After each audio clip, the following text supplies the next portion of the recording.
येनाक्षरसमां नायमधिगम्य महेश्वरात् कृत्स्नं व्याकरणं प्रोक्तं तस्मै पाणिनये नमः। वाक्यकारं वररुचिं भाष्यकारं पतञ्जलिं पाणिनिं सूत्रकारं च प्रणतोऽस्मि मुनित्रयं नमस्कृत्य तदुक्तिः परिभाव्य च वैयाकरणसिद्धान्तकौमुदीयं विरच्यते।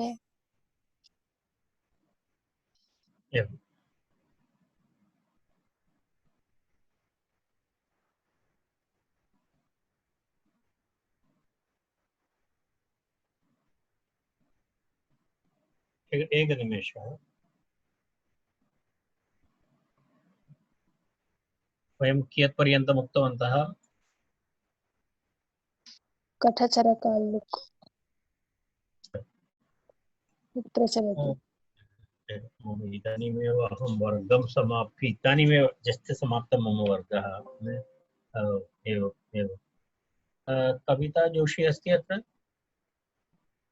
आं महोदय अस्मि। भवती किं सन्देशं प्रेषितवती अहं न ज्ञातवान्। 1486 इति सूत्रस्य तत्र बालमनोरमा-व्याख्या नास्ति। किमर्थं नास्ति? तत् प्रिण्टिङ्ग् मिस्टेक् अस्ति वा किमर्थं किमस्ति इति ज्ञातुमिच्छामि। कस्य 1486 यः अभवत् अस्माकम्। एवं तत्र आगच्छामि। इत्युक्ते शौनकादिभ्यः छन्दसि इति सूत्रं वा? आमाम् आम्।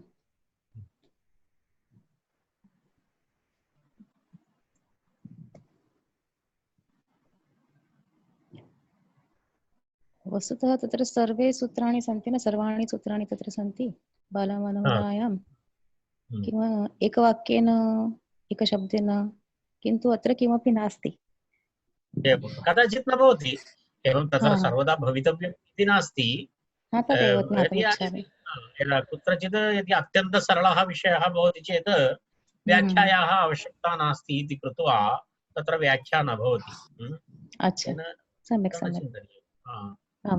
तदा न स्यात् तत्र। सत्यं सत्यं। यदा तत्र किमस्ति कलापि नास्ति। शौनकादिभ्यः छन्दसि इति तत्र न किमपि नास्ति न, शब्देनैव नास्ति।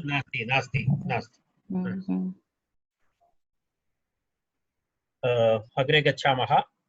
तत्र कलापिनो अण् इति अग्रिमं सूत्रं। कलापिनो अण्, कलापिनः अण्,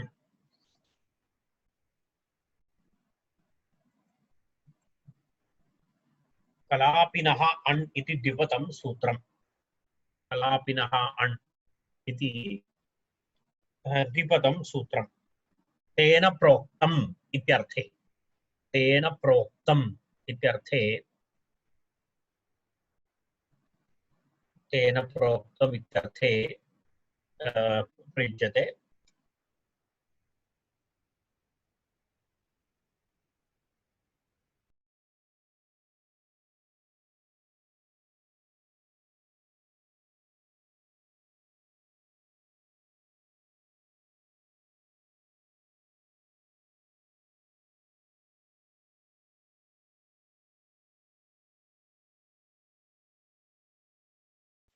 कलापिनः अण् इति तत्र वदति, अर्थात् कलापिना प्रोक्तम् इत्यर्थे, कलापिना प्रोक्तम् इत्यर्थे कलापि नाम वैशम्पायनस्य अन्तेवासी अस्ति।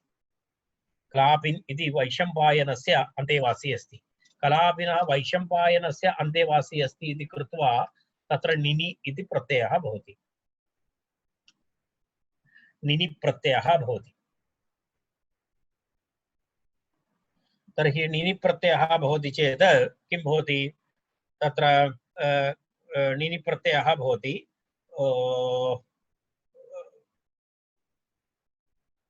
किमस्ति सूत्रार्थं पश्यामः एकवारं। कलापिना सूत्रार्थः तु विशेषतः तत्र न दत्तमस्ति, तेन कारणेन तृतीया समर्थ कलापिन् इति शब्दात् छन्दो विषये अभिधेये अण् प्रत्ययः स्यादिति सूत्रार्थः करणीयः। निनि इति पूर्वं प्रत्ययः आगतः अस्ति, तस्य अपवादः अस्ति एषः। सूत्रार्थम् एकवारं वयं पश्यामः। वैशम्पायन शिष्यत्वात् तत्र अस्ति मनोरमायां, वैशम्पायन शिष्यत्वात् प्राप्तस्य निनेः अपवादः। तत्र वैशम्पायन इत्यादि प्रयोगे वयं पूर्वम् इदानीं द्वित्रिसूत्रेभ्यः पूर्वं तद् आगतमस्ति इति मन्ये। यदा ह्यः वा परह्यः मया उक्तमासीत् कलापि वैशम्पायन अन्तेवासिभ्यश्च इति सूत्रं तत्र आगतमासीत्। कलापि वैशम्पायन अन्तेवासिभ्यश्च इति। तर्हि कलापि वैशम्पायन इति तत्र वैशम्पायनस्य अन्तेवासी अस्ति इति कृत्वा तत्र निनि प्रत्ययः भवति, परन्तु तस्य अपवादरूपेण किम् अयं प्रत्ययः भवति, अयं प्रत्ययः भवति तत्र।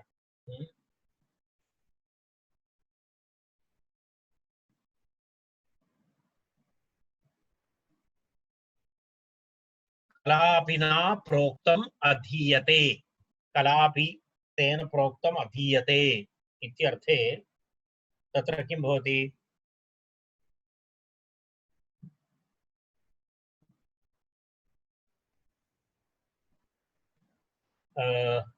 तत्र कथं प्रक्रियां पश्यामः। कलापिन् अण्ण, कलापिन् अण्ण इति स्थिते आदिवृद्धिः भवति, नकारस्य संज्ञा आदिवृद्धिः भवति। तर्हि कलाप अनन्तरम् इनण्यनपत्ये इति तत्र टी भागस्य इन् इत्यस्य लोपः भवति। इनण्यनपत्ये इति सूत्रं तत्सर्वं पूर्वम् आगतम् अस्ति। इनण्यनपत्ये इति सूत्रेण टी लोपः भवति।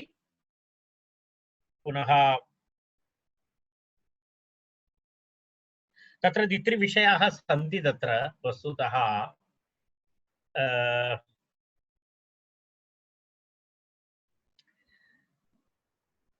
किञ्चित् पुरातनसूत्राणि पूर्वम् अस्माभिः दृष्टानि सूत्राणि अत्र किञ्चित् स्मर्तव्यानि भवन्ति।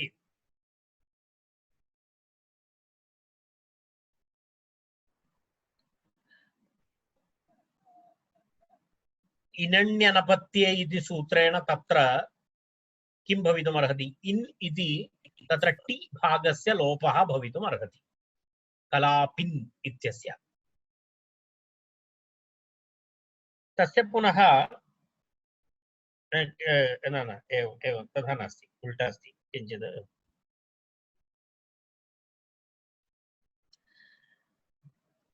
नस्तद्धिते इति सूत्रेण तत्र टिलोपः भवितुमर्हति कलापिन् इत्यत्र। इनण्यनपत्ये इति सूत्रेण तस्य लोपस्य प्रकृतिभावः विधीयते, प्रकृतिभावः विधीयते इत्युक्ते तत्र टिलोपः न भवति। तर्हि पुनः तत्र टिलोपनिमित्तं तत्र इतोपि एकं वार्तिकं तत्र उक्तमस्ति, तद् वयं पश्यामः।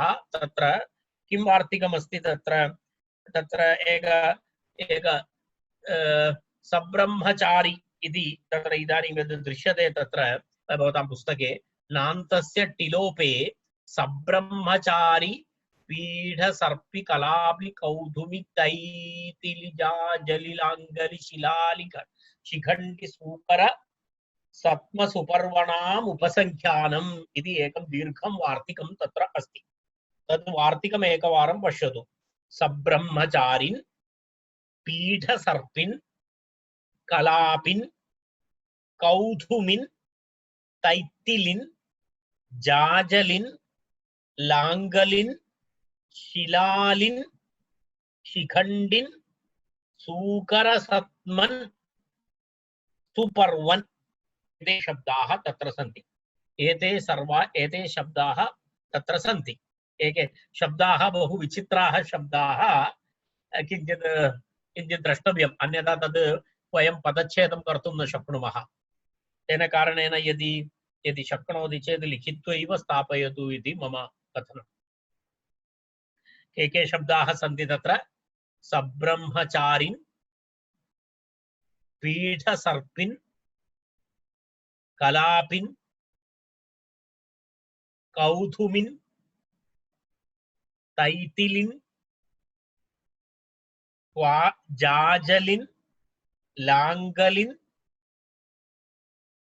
शिलालिन् शिखण्डिन्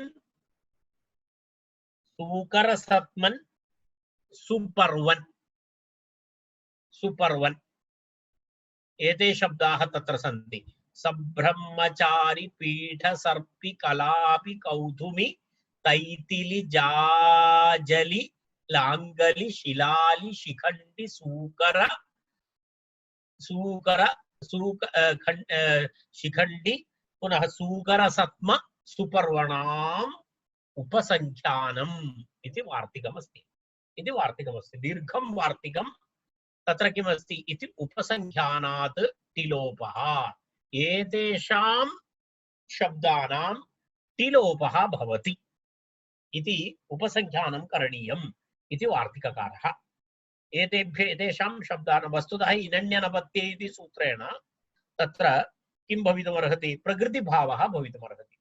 प्रकृतिभावः नाम कलापिन् इति कलापिन् इत्येव तिष्ठति तस्य ति लोपः न भवति स्म।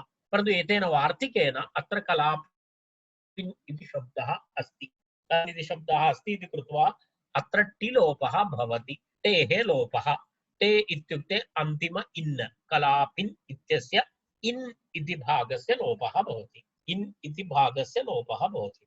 तर्हि कलाप अ आदिवृद्धि कालाप अ कालाप इति शब्दः भवति। कालाप इति शब्दः भवति। कालाप इति शब्दः भवति। तत्र कालाप शब्दात् वस्तुतः तद् अध्येतृ इत्यर्थे अधीयते अध्येता इत्यर्थे प्रत्ययः भवति वृद्धाच्छ इति। परन्तु प्रोक्ता लुक् इति वयं पूर्वं ह्यः अपि वयं पठितवन्तः। तेन तत्र अधीयते इत्यर्थक प्रत्ययस्य लुक् लोपः भवति। तेन किं भवति कलाप इत्येव प्रातिपदिकं भवति।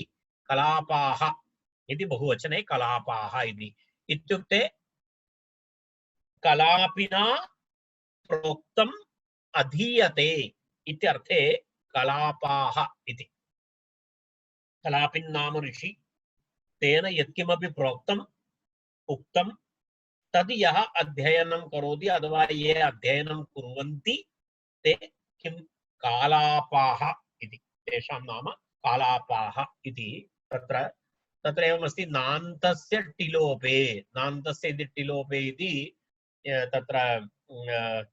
तत्र नान्तस्य टिलोपे सब्रह्मचारी तद् वार्तिकं द्रष्टव्यं। सब्रह्मचारी पीठसर्पि इति वार्तिकेन तत्र उपसंख्यानं करणीयमिति तत्र उपसंख्यानात् टिलोपः इति। एतेन वार्तिकेन अत्र टिलोपः भवति। अग्रे गच्छामः। छगलिनः ठिनुक् इति सूत्रं। छगलिनः ठिनुक् ठिनुक् इति प्रत्ययः भवति। किञ्चित् भिन्न विचित्रप्रत्ययाः भवन्ति। अत्र विचित्रप्रत्ययाः भवन्ति। ठिनुक् इति प्रत्ययः ठिनुक् ठिनुक् इति प्रत्यये ककारः इत् भवति। ठिनुक् इति प्रत्यये ककारः इत् अस्ति। उकारः उच्चारणार्थः भवति। तत्र तेन प्रोक्तम् इत्यर्थे शेषे तद्धिताः ज्ञाप्रातिपदिकात् प्रत्ययः परश्च। एते सर्वे तत्र वस्तुतः एते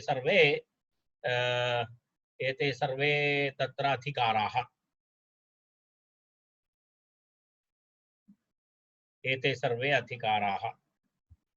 तर्हि किमस्ति छगलिन् शब्दात् छगलिन् इति छगलिना प्रोक्तं। छगलिन् इति कस्यचित् ऋषेः नाम। छगलिन् इति कस्यचित् नाम अस्ति।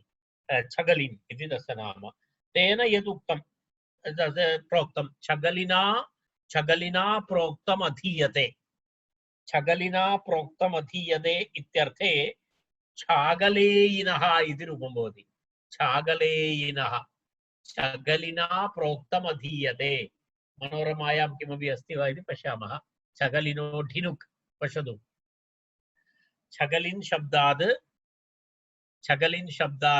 उक्तविषये इत्युक्ते प्रोक्तम् अधीयते इत्यर्थे। तेन प्रोक्तम् इत्यर्थे तेन प्रोक्तम् इत्यर्थे छगलिन् शब्दात् तेन प्रोक्तम् इत्यर्थे ठिनुक् इति प्रत्ययः स्यात् इत्यर्थः। ठिनुक्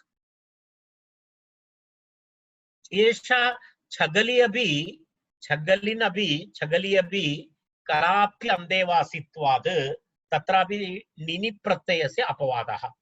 यदा ह्यः वयं पठितवन्तः कलापि वैशम्पायन अन्तेवासिभ्यः इति सूत्रेण तत्र निनि प्रत्ययः भवति। कलापि तस्य अन्तेवासी वैशम्पायनस्य अन्तेवासी तैः प्रोक्तम् अधीयते तैः प्रोक्तम् इत्यर्थे किं भवति निनि प्रत्ययः विहितः। तस्य निनि प्रत्ययस्य अपवादः एषः। छगलिन् शब्दात् पूर्वसूत्राणां स्मरणं कर्तव्यं भवति, अन्यथा व्याकरणं बहु किञ्चित् बोर् भवति, बोर् विषयः भवति। पूर्वसूत्राणां स्मरणं नास्ति चेत् वयं कष्टम् अनुभवामः। सर्वदा अहमपि सर्वपूर्वसूत्राणि पुनः पुनः वारं वारं वक्तुं न शक्नोमि, भवद्भिः स्मर्तव्यं भवति। तेन अहं न जानामि, भवतां मुखमपि अहं द्रष्टुं न शक्नोमि इति कृत्वा भवन्तः वस्तुतः किं कुर्वन्ति, भवन्तः तद् स्मरणं कुर्वन्ति वा इति अहं न जानामि। एतत् सर्वम् एक यान्त्रिके पाठने एषा समस्या तु भवति एव। अन्यथा एकः शिक्षकः छात्राणां मुखं दृष्ट्वा अवगन्तुं शक्यते, अर्थात् सः अवगतवान् वा न वा।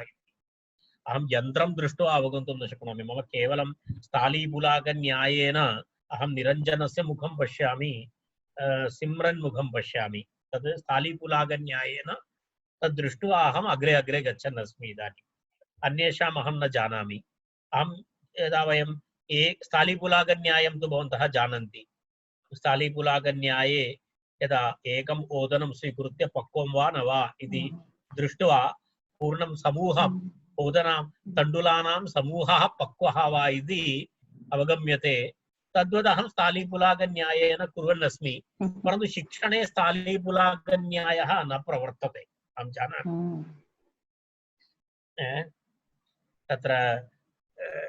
तत्र न भवति। किमर्थम् इत्युक्ते तस्मिन् विषये निखण्डु मध्ये एकम् उदाहरणम् अस्ति। समानः सरः, परन्तु तत्र समाने सरसि एकैकस्य कस्यचित् कण्ठपर्यन्तं जलं स्यात्, कस्यचित् उदरपर्यन्तं जलं स्यात्, कस्यचित् शिरःपर्यन्तं जलं स्यात्। तत् सरसः दोषः नास्ति, यः गच्छति तस्य औन्नत्यस्य भेदानुसारं तत्र सरसि कश्चन वामनः गच्छति, सः तत्र तस्य शिरःपर्यन्तं भवति जलं। कश्चन दीर्घकायः गच्छति, तस्य उदरपर्यन्तमेव जलं स्यात्। तद् वस्तुतः गुरुकुलेपि एवं भवति। केचन पूर्णम् अवगच्छन्ति, केचन अल्पम् अवगच्छन्ति, केचन मध्यम् अर्धम् अवगच्छन्ति इति तत्र अवगमनस्य अनन्तरं स्मरणस्य भेदः भिन्नः अस्ति। तद् भिन्नः भवत्येव। यदा सरसि एवं भिन्नजनानां भिन्नमिव, यदा अहं न उक्तवान् एतत् निखण्डुकारः उक्तवान् समाने गुरुकुले एवं भवति इति। अत्रापि अस्माकं गुरुकुले एवं भवति। अहं न तद् विषये अहं किञ्चित् दुःखितः अस्मि सर्वदा। पाठनं नाम प्रत्यक्षं भवति चेदेव वस्तुतः छात्राणां मनोगतं भवताम् अन्यप्रवृत्तयः सर्वं वयम् अवगन्तुं शक्नुमः। यन्त्रे तु वयं तद् अवगन्तुं न शक्नुमः। यन्त्रे तु केवलम् एकविश्वासेन चलति, श्रद्धया चलति, तावदेव। भवन्तः सर्वे शृण्वन्ति, पठन्ति इति मम अत्यन्तश्रद्धा। गुरूपदिष्टेषु वचनेषु विश्वासः श्रद्धा इति वेदान्तसारे। मम पुरतः विद्यमानेषु छात्रेषु श्रद्धा अस्ति इति मम श्रद्धा इति अपरः विषयः। इति एवं चलति एतत् कार्यम्। अन्यत् किमपि अहम् इतः कर्तुं न शक्नोमि। अस्तु, ढिनुक् इति प्रत्ययस्य विषये उक्तं मया। निनि प्रत्ययस्य अपवादः इति। तद् कः निनि प्रत्ययः इति भवन्तः तद् वक्तुमेव अहम् एतावत् विवरणं कृतवान्। किञ्चित् भवन्तः पूर्वसूत्राणि मध्ये एकवारं सप्ताहे एकवारं पश्यति चेत् वरं पूर्णं पठितुं न शक्नोति। अहं जानामि 400-500 सूत्राणि समाप्तानि इदानीं। प्रतिदिनं तत् पूर्णं पठनम् इति शक्यं नास्ति, परन्तु सप्ताहे एकवारं वा मध्ये एकवारं भवन्तः तद् एक अभ्यासेन तु कौन्तेय अस्तु तर्हि ठिनुक् प्रत्ययः भवति चेत् किं भवति इति पश्यामः। इदानीं वयं ठिन् इति शिष्यते तत्र ठस्य एय आदेशः भवति टिलोपः भवति तर्हि किं भवति प्रत्ययं छगलिन् इति छगलिन् ठिनुक् ठिनुक् मध्ये उक् उक् इति तत्र लोपः छगलिन् छगलिन् छगलिन् ठिन् छगलिन् ठिन् इति भवति तत्र पुनः ठि इत्यस्य ए आदेशः भवति ठ इत्यस्य ए आदेशः भवति तर्हि छगलिन् एयिन् इति भवति ठ इत्यस्य एय इन् अस्ति तत्र ठिन् इत्यत्र तर्हि एयिन् इति भवति छगलिन् एयिन्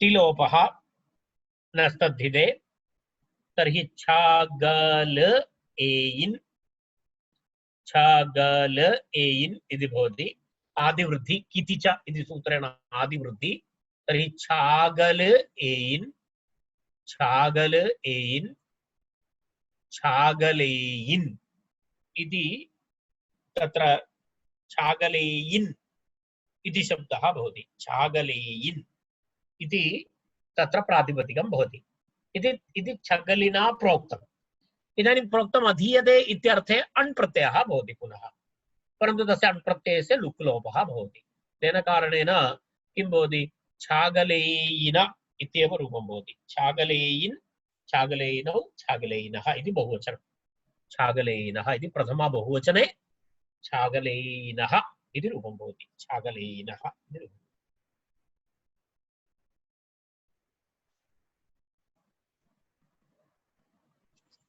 इदानीम् अग्रिममस्ति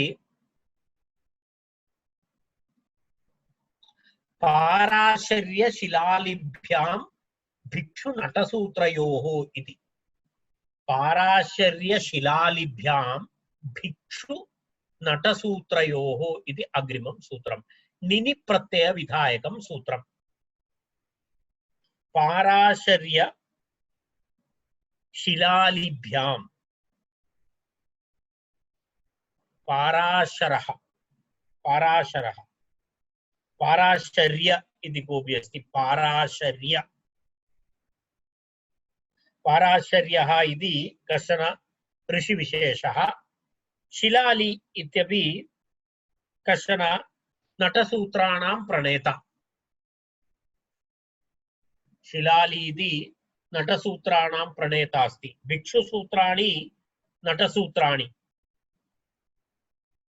तत्र भिक्षुसूत्राणि इति सूत्राणि सन्ति नटसूत्राणि इति सूत्राणि सन्ति वेदविषयकविषयः अस्ति वेदविषयः नास्ति स्वतन्त्रविषयाः भवन्ति वेदविषयः नास्ति अत्र यदा भिक्षुविषयकं तत्र प्रतिपादयति भिक्षुसूत्रम् इति अस्ति नटसूत्राणि सन्ति अर्थात् नाट्यसम्प्रदायविषये शिलालि इत्यस्य नटसूत्राणि सन्ति तस्य अध्ययनं यः करोति इत्यर्थे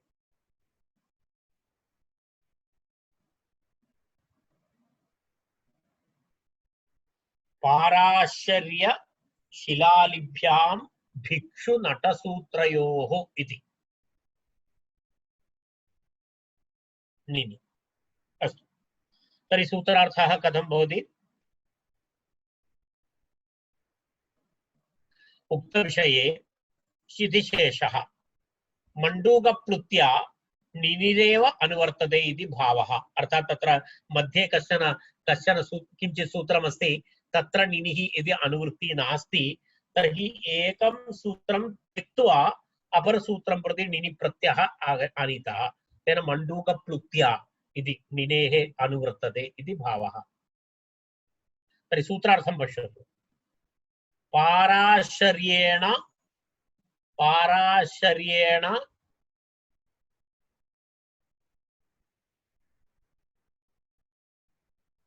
पाराशर्येण उक्त प्रोक्तं भिक्षुसूत्रम् इत्यर्थे शलालिना प्रोक्तं नटसूत्रमित्यर्थे निनिः स्यात् इति यावत् इति अस्ति। अर्थात् इति सूत्रार्थः। पाराशर्येण प्रोक्तं भिक्षुसूत्रम् इत्यर्थे, शलालिना प्रोक्तं नटसूत्रम् इत्यर्थे च तृतीयान्तात् किं भवति? निनि प्रत्ययः स्यात् इत्यर्थः। निनि प्रत्ययः स्यात् इत्यर्थः। तर्हि तत्र पश्यामः उदाहरणं।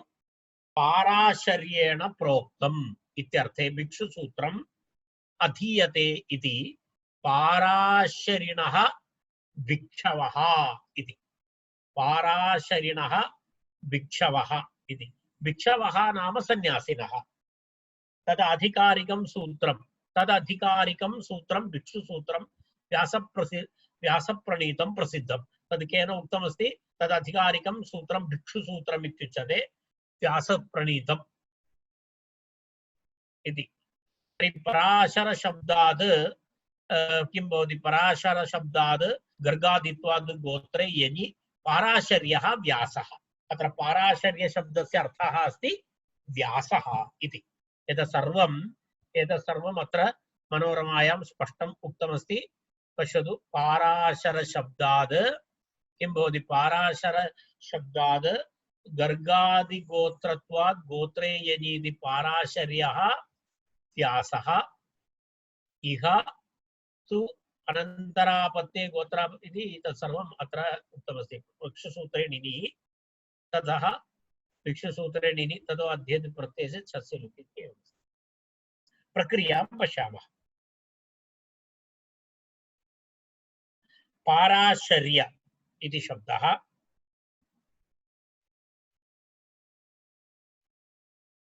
पाराशर्य इति निनि प्रत्ययः। पाराशर्य शब्दात् निनि प्रत्ययः। निनि प्रत्यये इन् इति अवशिष्यते। निनि प्रत्यये इन् इति अवशिष्यते।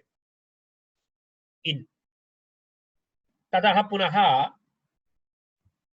पाराशर्य इति अकारलोपः, यकारस्यापि लोपः, आपत्यस्य च तद्धिते अनाति इति तत्र तस्यापि लोपः भवति। तस्य यकारस्यापि लोपः भवति। तर्हि किम् अवशिष्यते पुनः? तत्र पाराशरिन् इति अवशिष्यते पुनः। पाराशरिन्, पाराशरिन्, पाराशरिन् इति। पाराशर्य इति शब्दः, पाराशर्य शब्दस्य इन् इति तत्र इन् इत्यर्थः। तत्र पाराशर्य इन्, पाराशर्य इन् इति भवति चेत् पुनः ततः किं भवति? अकारस्य लोपः, यकारस्य लोपः च। तर्हि पाराशर् इन् इति भवति। पाराशर् इन् इति स्थिते किं भवति पुनः? पाराशरिन् इति भवति। एकनिमेषम्। पाराशरिन् इति भवति। अस्तु, अण् प्रत्ययः भवति, तदधीयते इति पूर्वोक्तप्रकारेण अण् प्रत्ययः भवति। अण् प्रत्ययः भवति चेदपि तस्य लुक् लोपः भवति। तर्हि पाराशरिन्, तस्मात् प्रथमा बहुवचने जस् प्रत्यये पाराशरिणः इति रूपं भवति। पाराशरिणः इति रूपं भवति। पाराशरिणः इति रूपं। यदा पराशर्येण प्रोक्तं भिक्षुसूत्रं तदधीयते इत्यर्थे पाराशरिणः इति रूपं भवति। पाराशरिणः। एवं शैलालिनः इति रूपम् अपरं। शैलालिनः। तुमच्याजवळ बी आहे ब्रश? हो, सगळं चांगलं. आम्हाला लॉटर लोड आहे. कविता मम नास्ति महोदय. प्रसाद मम प्रसाद नास्ति मम पुत्रः तु अध्ययनं करोति प्रसाद अस्ति एवं। प्रसाद प्रसाद अस्ति वा ओ। प्रसादः नास्ति भो तत्र प्रसादः इति दृश्यते तस्य माता अस्ति माता प्रथमं पठति अनन्तरं प्रसादं पाठयेत् अस्तु शिलालिनः शैलालिनः नटाः इति अस्ति शैलालिनः नटाः इति अस्ति तत्र शिलालिन् शब्दात् नटसूत्रे